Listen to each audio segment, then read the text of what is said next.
She didn't realize who was following her as she got off the school bus and headed home after a busy day. It was someone who had been following her every step for several weeks. He followed her from afar as she continued her journey, striving to blend into the background. He was unaware that the hunter was about to become the hunted.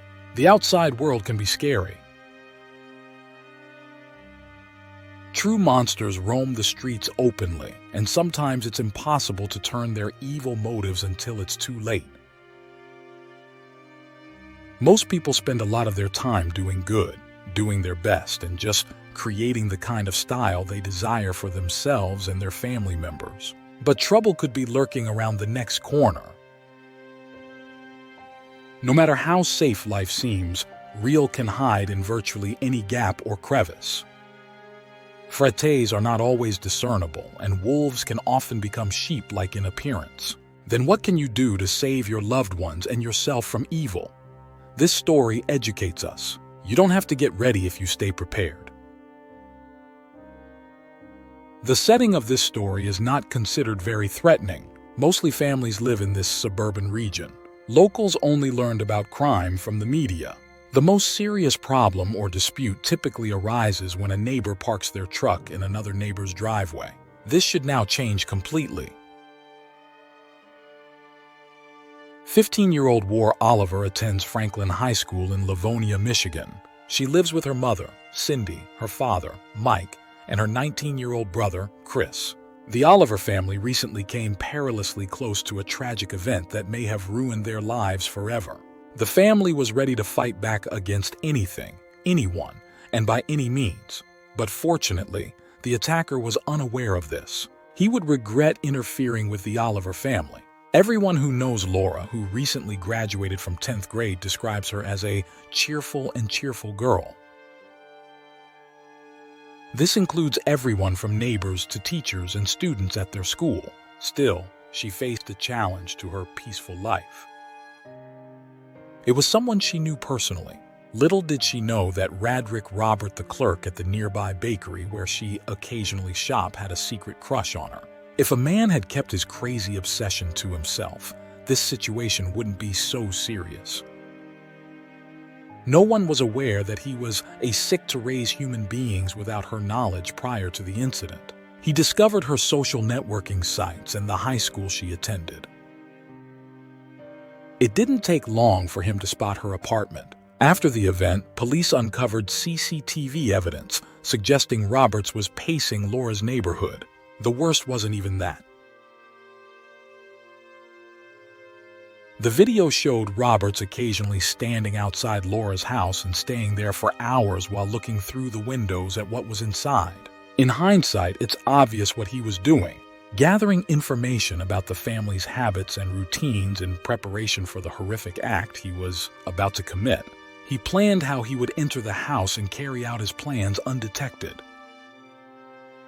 One day, Roberts finally implemented his strategy. He knew the schedule and the routes the bus took to Franklin High School. At the bus stop, which he happened to know Laura would be getting off from, he waited patiently. The man believed that no one else would be home at that time. He had noticed that there were no cars parked in front of Laura's driveway. He followed her at a distance, trying not to look suspicious. The streets were empty. Maybe he was tempted to do something right. Who knows if he would have gotten away with it if he tried? But instead, he decided to wait until Laura was home. Little did he know that someone was waiting for him there. Laura's father, Mike Oliver, is what you might call a tough guy. The man is an Army veteran, and despite his age, is well-versed in various styles of martial arts and self-defense. That day, he was at home with his wife and son. They had only taken the car to the mechanic that morning, so Robert thought they were gone.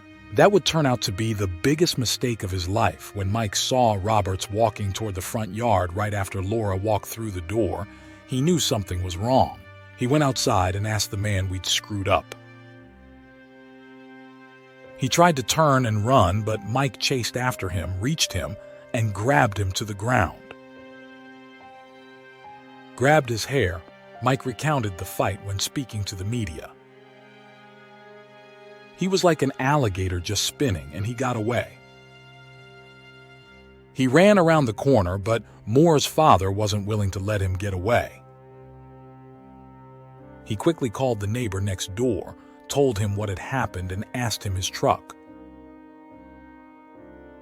He then chased Roberts around the neighborhood while his son, Chris, called 911.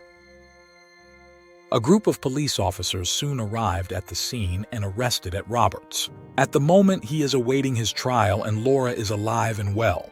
He could have been lying there on the floor today, Oliver said, referring to Robert and stuff. It could have been so much worse for him, but this isn't about being right. It's about doing the right thing, the Army veteran added. To protect the privacy of those depicted, some names, locations, and identifiers have been changed and are the product of the author's imagination.